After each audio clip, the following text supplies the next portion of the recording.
Companhia Cotoni Group difícil atau exporta burutasi barai liur tambalaí documentos. Companhia Cotoni Group LDA atau preocupação ba primeiro-ministro Cairala Sanano Guzmão, no vice-primeiro-ministro, no ministro coordenador assunto econômico, no ministro turismo no ambiente Francisco Albadilai, tama durante enfrenta dificuldade atau halo exportação burutasi barai liur, tama documento hanesan certificado sanitário, no fitossanitário la iha. Indonesia agora la Belsinho, uma nação terceira Belsinho tinha produto também, tinha documentos rua nem maklaya. Fitossanitário, health certificate. Iha outubro minha lara ami haruka ta kontrerida ba iha Surabaya ya Surabaya haruka tidak pale agora ta iha foto tiba tambah de sertifikat rua lah ya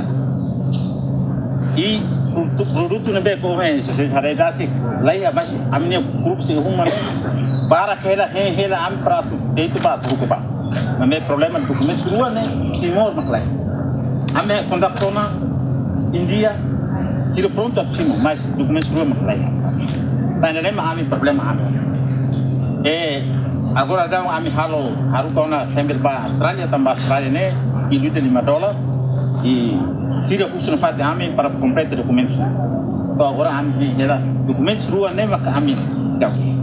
Terem beki ne Organização Saúde Mundial maka di WHO maka ini kriteria. Hatamba preocupação vice-primeiro-ministro, no ministro coordenador assunto econômico, no ministro turismo no ambiente Francisco Albadilai explica, Timor-Leste precisa cumprir lei bara com a Organização Mundial Comércio, no nebe facilita Timoran Hoto, nebe ia iniciativa hodi halo negócio e futuro. Idane los de hamne, ne tenkimos cumprir lei nebe makia, até ne katafone primeiro-ministro até, isa tama tiana WTO. Foi em Tama. E depois estamos processo tama base. Lei lo bukira tem que cumprir, preencher, para não é a bombeiro facilita os ataurudes batimor toma.